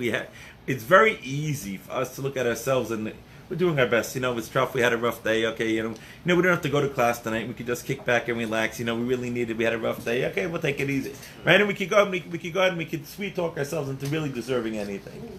Right. Like that's what happens. Right. But we have these two eyes because our job is to use our critical eye on ourselves and a good eye on somebody else. So we just have to make sure that we're being honest with ourselves. So the best way to do that, not sure the only way, but the best way, is that's why you have a rabbi. Because a rabbi is really your spiritual trainer. Man, and his job is to help you grow to the best place that you can go. Right? That's his job. No, the rabbis. Right? I want to tell you something fascinating. I thought this was a joke until I used to have a personal trainer. Really? Oh yeah, I hated him. because what happened? You fired him. No, because what happened? The critical eye. Really, very critical. I said, okay, give me 5 more push-ups. I said 5. He said, okay, 3. I said, do 3. He said, okay, give me another 3. I said, you told me 3 and we're done. He said, yeah, another 3. So I did another 3 and he said, okay, now 2 more and we're okay. When he would leave, and so I would work out upstairs in my upstairs, I'd feel like silly putty. I couldn't walk down the stairs. I felt, like you ever see those things like they kind of like just go down the stairs, like Like a slinky. like a slinky, and I had to get into the shower, but I couldn't get over the bathtub edge to get in the shower. You know what I'm saying? Before I passed out, right? You know what I'm talking about, right? So that's right, and that's so. What did he do? But he was good, because what was his job? His job was to push me, was to stretch me. If he wasn't there, I was not doing those extra push-ups. I was done, right? I was done. I was finished, right? And so what happens is, so we go ahead and we do this stuff, right? And so that's why we need a rabbi to really to say, now you're ready for it, right? Okay, now do this, right? And so therefore, when you're doing that, it's amazing, right? Those people that are growing, there's no more beautiful sight to God than somebody who is growing. There isn't. It's somebody, and all y'all that are in this room, right is I am a Texan. Right? So I got more Texas grandchildren than you do. Children and grandchildren. Okay, yeah. So right, and so what happens is that you guys are amazing, right? You guys didn't grow up with this, right? You grew right, and yet you're striving and you want to learn. That's an amazing, amazing thing. I tell people I'm the luckiest man in the world. If I was to win this Mega Million tonight, I forgot to buy a ticket. But if I was to win it, right, I wouldn't change the thing that I'm doing, right? Nothing. Yeah, but Rabbi, we gotta make sure that what the rabbi we're gonna deal with. If there is all the rabbi there, they can deny God existence. Don't worry about it. You just rabbi. Yo, I just want to make it clear. You just need to find your rabbi. And yeah, that's what I'm here all the time. I know. Okay, that's it. Don't worry about all the other rabbis. Right. Okay, that's not your job. Your job's to find the rabbi Just for you. one rabbi at a time. That's right. Okay, just go ahead, right? But that's the idea, right? Is it to grow, and that's really what the world is about. It's about us growing, right? And really to become, right? For us to grow to the greatest that we can. Can I just ask one question? Sure. We're an hour and a half in. I've read the commentary a little bit, Mm-hmm. and on the bottom of page 3, Mm-hmm. it says, in the creation it uses God's name Elohim Oh, okay, good. as justice. Yeah. Okay, yeah, okay, good. Okay, good. Okay, so now, okay, so this is very important.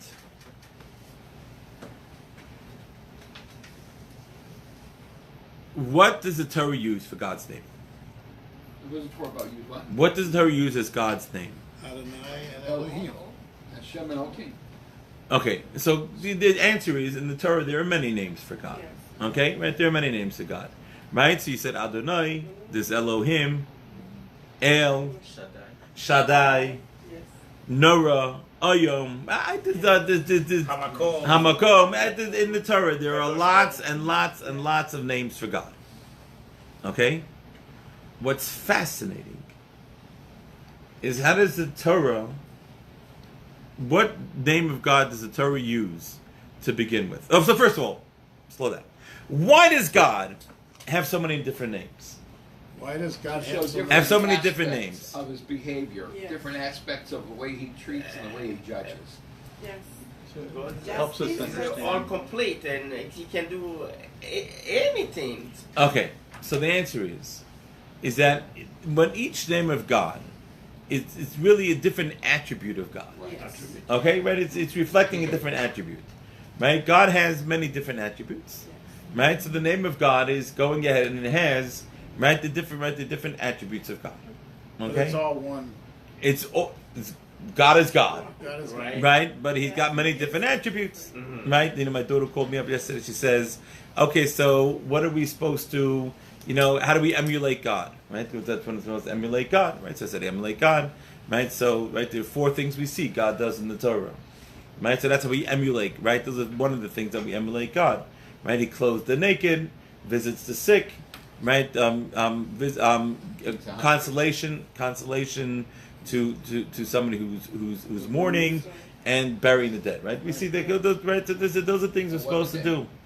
What? What the dead? Bury the dead. He buries the He dead. buried Moses. Right, so you go ahead, we're supposed to emulate God. But each of these names of God does a different thing. So the name Adonai, right, is God of mercy. Okay?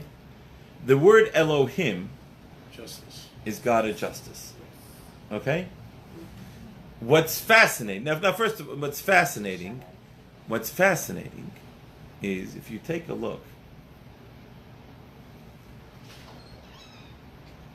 God of justice, right? The Torah begins, the Torah, Bereishis bara Elohim. Right? At the beginning of God's creating heaven and the world, He uses God of justice. But now, didn't we say last week, why did God create the world? Why did He create the world? Why did He create the world? For the sake of man, For the sake of man, to what? to emulate him. To be able to give to Him. Okay? God wanted to give, so He created the world. So the whole world was created on the fundamental principle of kindness. Olam chesed yibana. The world was created for kindness. That's how God created the world, was a pure act of kindness. That's why God created the world. So it's a pure act of kindness.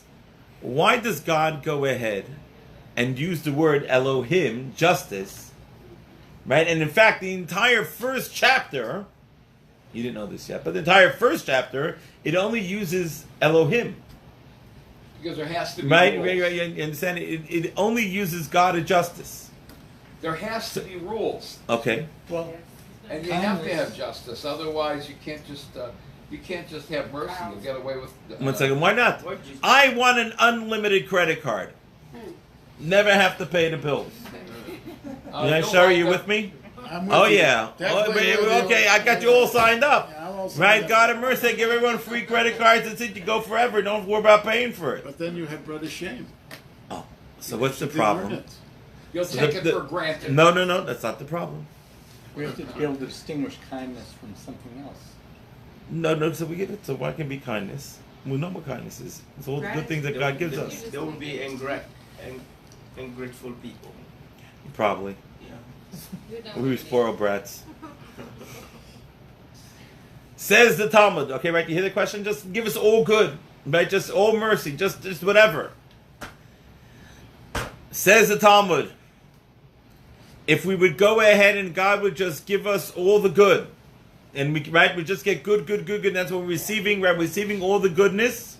We never appreciate it. No. What would the problem be? The problem would be that we would become takers. Right? We'll be takers. And God is a giver. So the ultimate good is we can't be takers, we have to be givers. So how does God turn us from takers into givers? Makes us earn it. Makes us earn it. Which attribute of God is making us earn it? Elohim. Elohim. Ah. Give me justice. You earn it, you get it. You don't earn it, you don't. Now, by the way, earning it is, I'm using it in a very loose fashion. Because let me ask you all a question. Does God really care that Bentzi Epstein ate kosher for supper?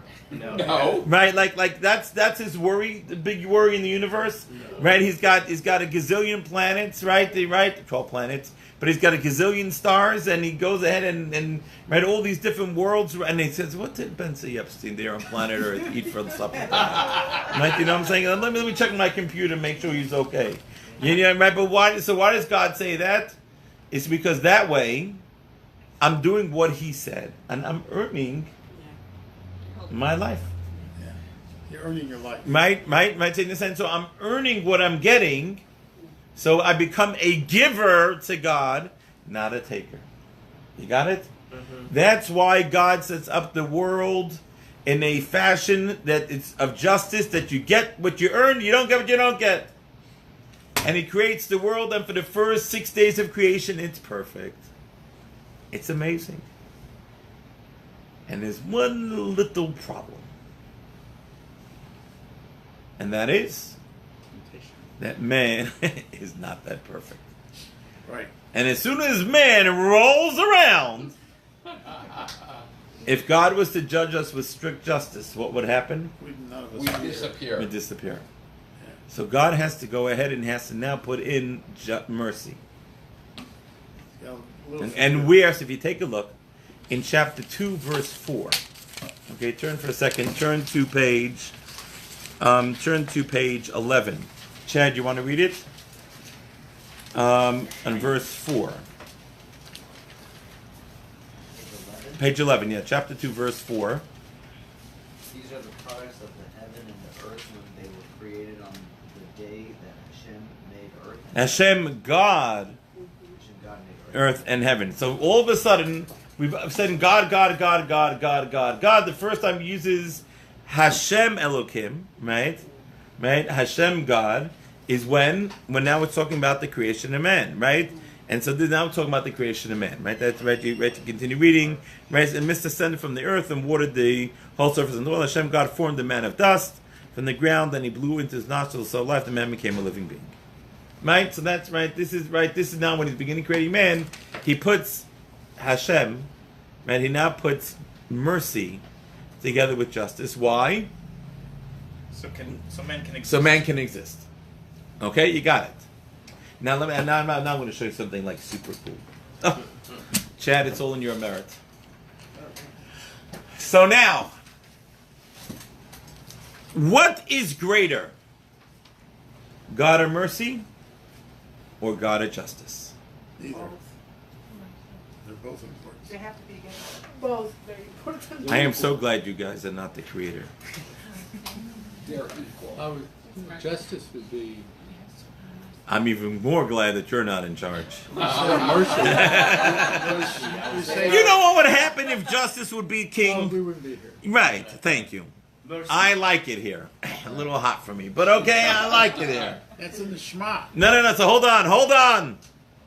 So what is a conflict between mercy and justice? All y'all that said that they're equal, who wins out? What? Who wins out? No, we're in trouble. You're in They're trouble. tied. So understand, remember rule number 1, why did God create the world? To give. Kindness. To give to us.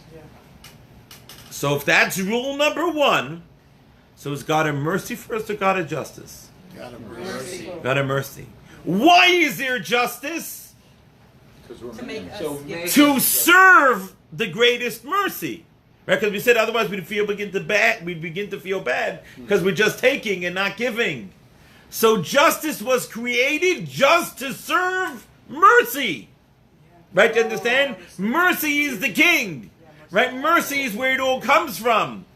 Justice comes underneath that. It's the byproduct of mercy. So what happens now when justice bumps up into mercy? Who wins? Mercy. Oh, thank you, God. We're on the same page. Okay, you got it? Okay, now I'm going to teach you a line that you all know but never in the world understood what you were saying. It will change your life forever. And tonight, when you go home and you say it, you'll now say it for the first time in your life. And you'll dance. It's the most important verse that you know. Shema Yisrael, Adonai, Eloheinu, Adonai, Echad. Could somebody like to translate that verse for me? Hear, O Israel, God is one. If I was writing this, I would write it, Shema Yisrael, Adonai Echad. Hear, O Israel, God is one. Shema Yisrael, Adonai Eloheinu, Adonai Echad. Hear, O Israel, God is one. Like, thank you. You know, right? What are you doing? Right? You hit a problem. So listen to what it says. Listen to what we're saying. Shema Yisrael. Hear, O Israel. Adonai, God of mercy. Eloheinu, God of justice. Seems to be a conflict. Mercy is first. Seems to be a conflict. God of mercy, God of justice. But then. And so therefore, by the way, that's where idolatry comes from. Where does idolatry come from? It's a good guy, Idolatry bad guy. comes from that why do bad things happen to good people? Why do good things happen to bad people? Right? You understand that there's this fight. Right? And so we say God of mercy, God of justice. Who's it? So we say Adonai Echad. It's the same God. It's not two different gods. Right? Once you start to table the two different gods, there's a good God, a bad God. They fight. Sometimes the good God wins. Sometimes the bad God wins. Right? That's how idolaters look at the world. And what do we say? Shema Yisrael, Hear, O Israel, Adonai, God of mercy, Eloheinu, God of justice. Good things happen to bad people, bad things happen to good people. Adonai Echad is one and the same God. Which God? Adonai, God of mercy. Justice is only here to serve mercy. So now we'll repeat it after me. Shema, Yisrael, Adonai, God of mercy. Eloheinu, God of justice. What is it? Who's winning? Adonai Echad. It's God of mercy. It's one. It's one. It's all the same. Justice is only here to serve mercy. So we'll become more of takers and not just. So that way, Givers. the givers, right? So God created the justice system so we can earn what we get and won't feel bad on taking what He gives us. Because we got the opportunity to give more. To give to God. And to partner with God and more giving to people who need it. No, well, for sure, that's acting like God, right? That's really what happens. Right? Do you understand? But that's really the idea of Shema Yisrael. And now you understand what we're saying. We're saying the Shema. Right? They're saying the whole world is busy running around. How many gods there are? The good gods, bad gods are fighting each other. Who wins? Who's losing? Right? And what are we saying? It's Adonai Echad. It's all the same God, my friends. So why twice a day? Why twice a day? Because you keep on running into problems and forgetting about this. Who's in charge? Is it God of mercy? Is it God of justice? Now, I'm going to teach you one more thing. Mercy and justice are one and the same. And justice is only there to serve mercy. Right. But we get mercy only when it's going to help us, not when it's not.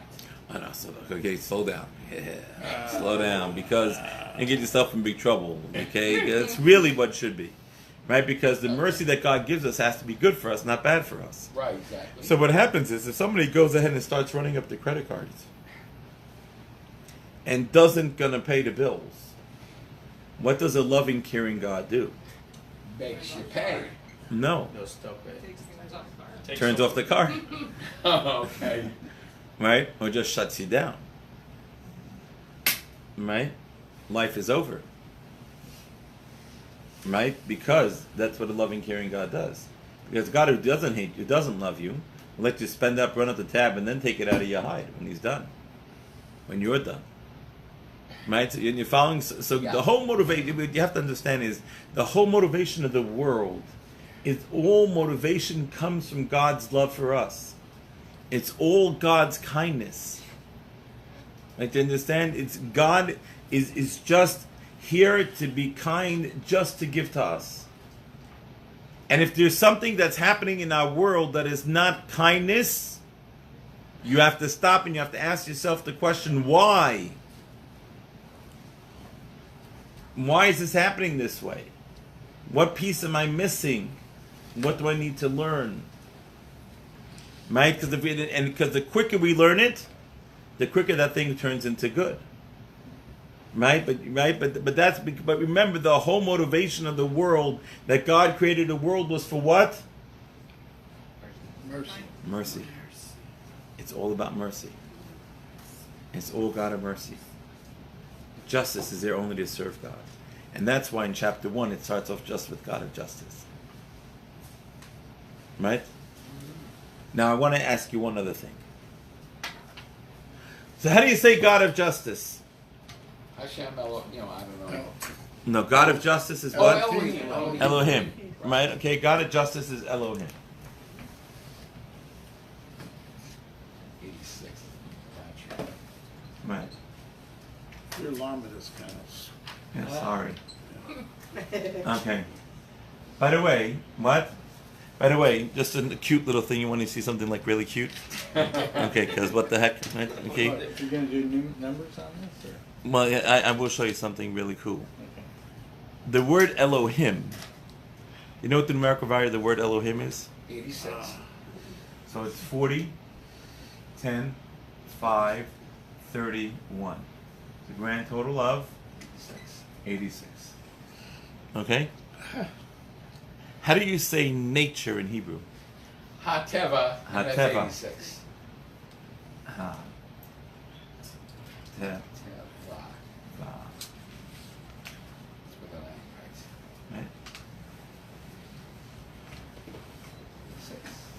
How much? That's nature. That's nature. Nature is also equal to 86. Right? Now, but that's not the cool part that I want to show you. That's just interesting. Listen to me. Chad, you went to day school, didn't you? To Yachman Academy. Okay, good. 2005. Oh, okay. So we can see if he could. Anytime a Hebrew word ends in a yud. Alan, you can see it? Okay, anytime a Hebrew word ends in a yud and a mem, what does that mean? Masculine. No. Plural, right. Plural masculine. Plural masculine. Okay. How could God, who's anything but plural, God is one, right? Right. We all agree God is one? So how could God's name be with the Yud Mem, which is plural? Because he encompasses everything. He's not just singular out, but he's omniscient or omnipresent. Omnipotent. No. Omnipresent means he covers everything. He's everywhere. And omnipotent, all powerful. Why is God plural? He has many names, many attributes. Oh, right, but it's all one. Right, but there's You don't have multiple personalities. Okay. Right, we hope you don't, right? Oh, Rabbi, little do you know. All right, speak to your husband. Okay. Okay, right, but it's fascinating, right? Never ask a woman if she has multiple personalities. Okay, so listen to this. Okay, all right, listen to this. It's amazing. So when we say God, you are Elohim.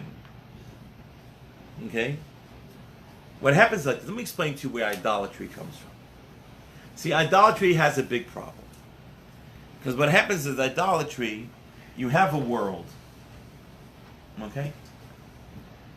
And we look up and we see the sun, we see the moon, and we see the stars, we see the wind, we see lots of rain, right? We see constellations, we see all these different things.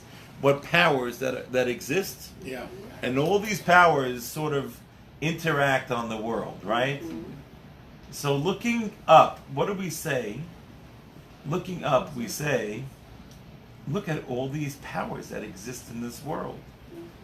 Or look at all these gods.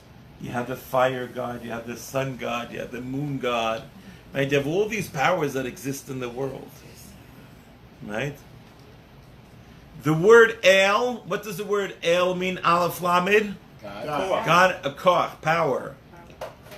So we say God. You are Elohim.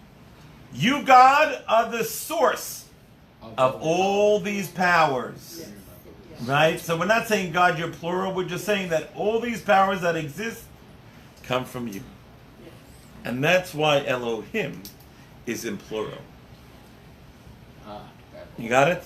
Right? That's why. Because God is the source of everything. Okay? Good. One more thing and then we'll close for today. Hope you'll be able to sleep tonight. So it goes like this. So you keep on saying about these number things. I want to tell you a little bit about these number things. Hebrew is the only language that doesn't have its own, a non-separate numbering system. Right? In English, we have the alphabet, and then we have numbers 1, 2, 3, 4, 5, 6, 7, 8, 9, 10. Romans, right? You have the different, right? The different things. And then you have, right? You have the I, V, X, right? I, right? They have a numbering system, right? The only ones that don't have a numbering system, okay? The only ones who don't have a numbering system, a separate numbering system is the Jews. Our alphabet is Our numbers. Our alphabet is numbers, and our numbers are alphabets. So now, my friends, let me ask you the most important question: Are our letters that double as numbers, or are they really numbers that double as letters? Just the last thing you said. Probably the latter. Numbers that double with letters. Hold on, let me repeat the question. Okay, are our letters that double as numbers, or are they really numbers that doubles as letters? Numbers that double as letters. Okay, is it your final answer? Yes. You want to call a friend 50-50? They call you one of the answers? Alrighty, if you agree with Sandy, raise your hand. If you don't agree with Sandy, raise your hand. Okay, good. Most of us abstain, you noticed. Yeah, I noticed. I noticed I didn't get it in the amount of people in the class who have no opinion. Okay, you cannot sit on the fence. What did you think? Right? Is this something? Is a new question? Alan, what do you think? Maybe it's both. Maybe it's both. Well, let me ask you a question. When you read the Torah, how do you read the Torah? Read it In as letters. Letters. Letters. That's because you're beginners. What? Beginners read it as letters. Okay. When you understand the Torah in its letter form, with all the Rashis, every single one of them, and we go back, and you have to start reading the Torah as numbers. Got it? How What do long you does mean? that take, Rabbi? Is because What do you mean by that? What do you mean? What do you mean by that? I'm going to explain to you what happened. Okay. That's what you've been doing, really. Well, That's what you've been so teaching us. it's very fascinating. So, for example, the word Bereishis. You told me the word Bereishis means in the beginning of, right? Okay, right? Whatever it is. Bereishis, the Jewish people, right? The purpose of the world, right? Why did God create the world, right? Bereishis, Bereishis, because of Reishis. And what does Reishis mean? What does Reishis mean? Beginning. The beginning. Now, where else is the word Reishis used in the Torah? The beginning of wisdom is fruit. It's used. The Jewish people are called Reishis, and the Torah is called Reishis. So the word Bereishis means because of the Jewish people and because of the Torah, the world was created.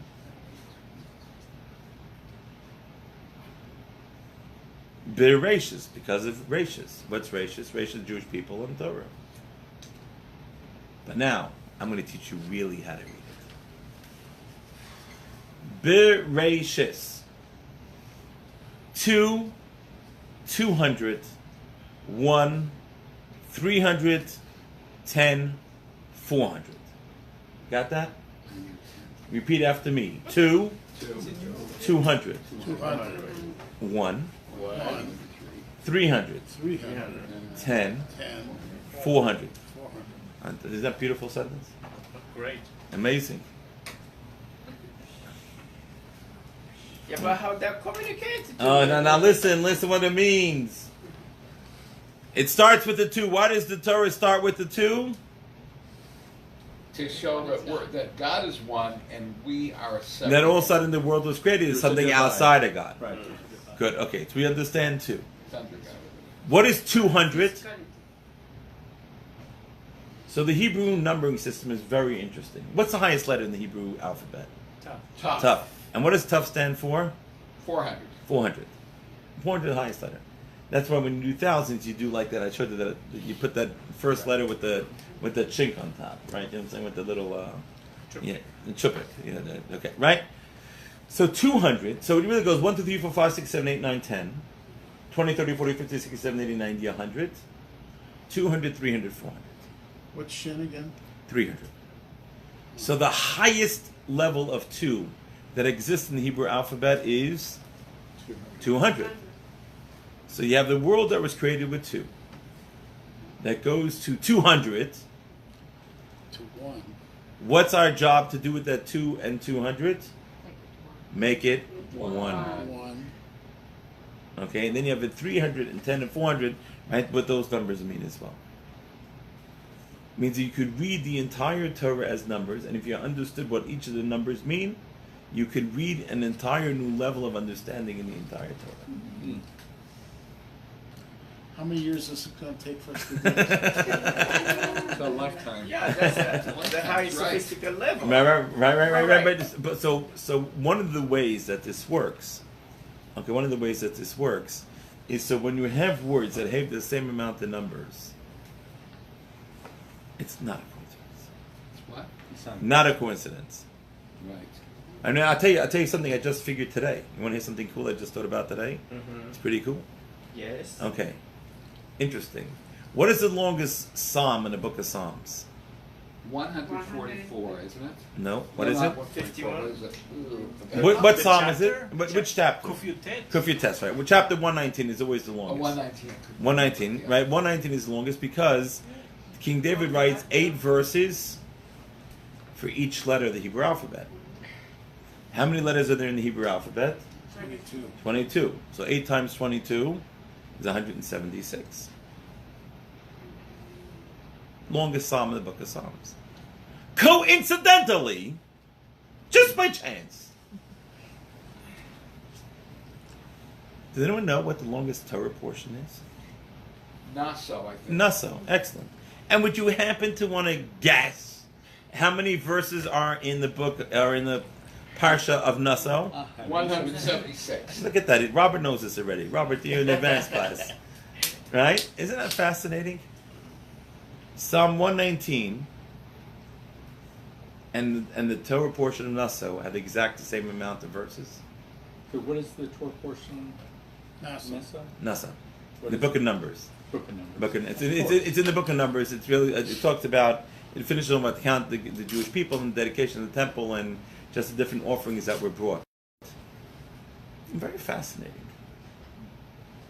There's a book next door, right, that actually has the verses, the amount, what is each verse total up to, and the verses in the Torah that total up to the same amount of numbers, and the connection between those verses. So numbers are numbers and letters. So when there's a number, Elohim and Teva, and Hateva, nature, and justice, right? That's kind of what they look at as each other. But it's quite fascinating, by the way, Elohim is justice, right? Because it's God at this moment, right? The word Adonai, what does the word Adonai stand for? Mercy. Yud Hey Vav Hey. God, Adon HaKol HaYahov Yaviyo. God was, is, and will be. Because what's mercy? Mercy is understanding the whole picture, from beginning to end. Right? Got to be right from before, now, and later. God at justice. When you just look at an event, an isolated event, it might not look so merciful.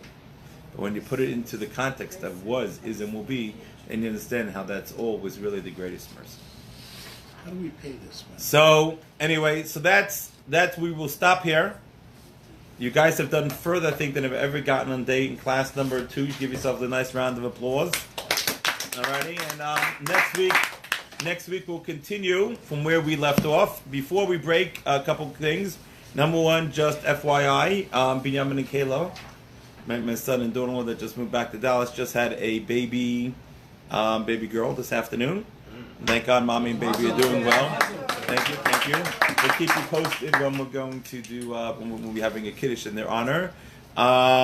Number two is tomorrow. Tomorrow, starting at 12 noon, we are having a opportunity at Data for 30 hours to raise $300,000. We have matches that will quadruple any donation that is paid for in the next 24, in the next 20, starting from Wednesday. Is this going to be at Or HaTorah or here? What? This event? It's not an event. It's you just have to make a donation. Where 12 noon. do we go to make it? And how do we make it? You can make it right here. You can make it right here. You can call if you want before tonight. You can just leave me your credit cards. We'll run them tomorrow, starting from noon tomorrow till Thursday. It's a 30-hour event for 300,000. That to go ahead and you'll get them quadrupled match. So noon tomorrow. Starting noon tomorrow. Here. If you can come here. You can do it online. Right? Do we have a special plate? What? What's the minimum donation? And there are no minimum donations, and there are no maximum donations. Duron's already offered to give us $1 million. We could get $4 million. I told him you sign him up. He's already in. So Duron's already got that covered. So he's got the $1 million slot. Everything else is available. And there is no. But again, every dollar is quadrupled. So that kind of is. We give you our credit card tonight. Yeah, you could do that and just tell us to And charge. then- And we're happy. We'll run it tomorrow, starting from noon tomorrow. Post the link. Okay, thank you. The link If is you gonna. don't have a credit card, what do you do? You can leave me cash. That's fine, or Okay. check. Right, either way, it's fine. The link is going to be the Chesed Fund The link is the Chesed Fund. www.chesedfund.com/cause/data-Dallas Kollel. Okay, I'm not sure. I think it might come backwards. Okay, well, I'll try to post it underneath what? But the link I think only goes live tomorrow. So at noon. I just have a simple question. If you give $100, that's 100? Is Then it gets 400. Do you get 400 more? Or No, just 300 more. 300 So a total of 400. I see. Okay, right. So I don't know. It's called the quadruple match, I guess. For every dollar you give, you get 400. Alrighty. So that is all. We'll see you all same bat time, same bat station. Thank you all for coming. Thank you, Baruch Hashem.